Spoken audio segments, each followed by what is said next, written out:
Magandang umaga mula sa Pag-asa Weather Forecasting Center. Ito na ang ating update sa magiging tayo ng panahon sa susunod na 24 oras. Patuloy pa rin ang epekto ng easterlies o yung mainit na hangin galing sa Karakatang Pasipiko sa malaking bahagi ng ating bansa. At makikita natin dito sa ating latest satellite images itong mga kaulapan sa ilang areas ng Mindanao, particular na sa southern Mindanao. Ito yung epekto ng easterlies kaya makaranas tayo ng mataas sa tsansa ng pag-ulan sa ilang areas nga ng southern Mindanao within the next 24 hours. Sa nalalabing bahagi ng ating bansa, kasama na dyan ang Metro Manila, ay magpapatuloy itong generally fair weather conditions maliban na lamang sa mga tsansa ng isolated rain showers or localized thunderstorms.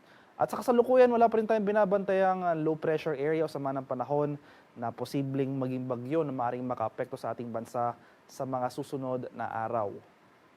At para naman sa magiging lagay ng ating panahon ngayong araw dito sa Luzon, for the next 24 hours, inaasahan pa rin natin na magpapatuloy itong mainit at maalinsangang panahon sa malaking bahagi ng Luzon.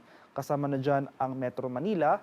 Ngunit pagdala pa rin tayo ng payong dahil inaasahan pa rin natin itong mga tsansa ng thunderstorms busapit nga ng hapon hanggang sa gabi. Temperature forecast para sa Lawag ngayong araw, posibleng maglaro mula 26 to 33 degrees Celsius. 25 to 37 degrees naman dito sa Tagagaraw at 16 to 26 degrees Celsius sa bahagi ng Baguio City. Temperature forecast sa Metro Manila ngayong araw ay posibleng maglaro mula 24 to 34 degrees Celsius. 22 to 32 degrees naman dito sa Tagaytay at 25 to 32 degrees Celsius sa bahagi ng Legazpi. Sa area naman ng Palawan, Visayas at Mindanao, itong southern portion ng Mindanao, particular na sa mga regions ng Davao region, pati na rin dito sa buong Socsargen, sa areas rin ng Zamboanga City at sa mga isla ng Basilan, Sulu at Tawi-Tawi, makakaranas tayo ng mataas na tsansa ng kaulapan na may mga kalat-kalat na pag-ulan, pagkulog at pagkidlat na dala ng easterlies ngayong araw. At ngayong madaling araw pa lamang, may mga pag-ulan na tayong naobserbahan sa ilang areas ng Davao Region. Inaasahan natin na later in the day, mas maraming areas ng Southern Mindanao makakaranas ng mga kaulapan at mga pag-ulan. Sa nalalabing bahagi ng Mindanao, pati na rin dito sa buong Palawan at buong Visayas, generally fair weather conditions naman ang ating mararanasan ngayong araw. Magdala pa rin tayo ng payong pananggalang yan sa init ng araw ngayong tanghali hanggang sa hapon. At pananggalang rin yan sa ulan na dulot ng thunderstorms pagsapit naman ng late afternoon hanggang sa gabi. Temperature forecast para sa Puerto Princesa ngayong araw, posibleng maglaro mula 26 to 34 degrees Celsius at 26 to 34 degrees rin dito sa bahagi ng Kalayaan Islands. Temperature forecast para sa Iloilo ngayong araw ay mula 26 to 32 degrees Celsius. 26 to 32 degrees rin dito sa bahagi ng Cebu at Tacloban area. Sa bahagi naman ng Mindanao, sa area ng Cagayan de Oro City, temperature forecast natin 25 to 32 degrees Celsius. 26 to 32 degrees naman dito sa Davao at 25 to 33 degrees Celsius sa bahagi ng Zamboanga. At sa kalagayan nating karagatan sa kasalukuyan, wala pa rin nakataas na gale warnings alamang baybay na ating kapuluan. Malayang makapalaot ang ating mga kababayang mangingisda at may mga maliliit na sasakyang pandagat. At banayad hanggang sa tamtamang pag-alon na ating inaasahan sa malaking bahagi ng ating bansa. Ngunit iba yung pag-iingat sa ating mga kababayan na maglalayag sapagkat kung meron tayong offshore thunderstorm activity, ito yung mga pag-ulan sa ating mga dagat baybayin. Asahan natin ang bahagyang paglakas ng ating mga hangin, kaakipot nito ang bahagyang pagtaas rin ng ating mga alon.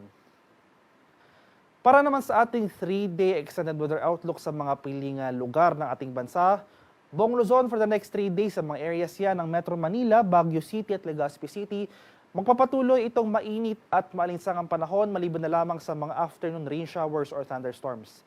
Temperature forecast para sa Metro Manila sa susunod na 3 araw, posibleng maglaro mula 24 to 35 degrees Celsius. 17 to 26 degrees naman dito sa Baguio City at 25 to 32 degrees Celsius sa bahagi ng Legazpi City.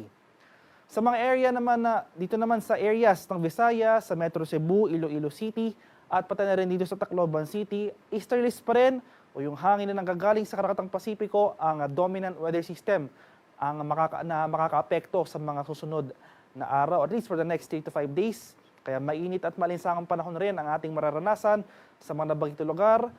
May tsansa pa rin tayo ng mga pag-ulan na dulot ng thunderstorms pagsapit nga ng hapon hanggang sa gabi.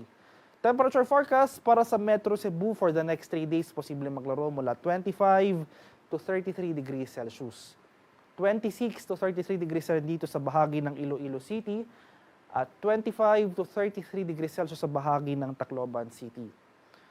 Sa mga areas naman ng Mindanao, simula bukas, araw ng linggo ay mababawasan na ang mga pag-ulan na ating mararanasan na dulot ng easterlies, generally improving weather conditions starting tomorrow at magpapatuloy pa yan sa susunod na 3 araw sa mga areas ng Metro Davao, Cagayan de Oro City at Zamboanga City.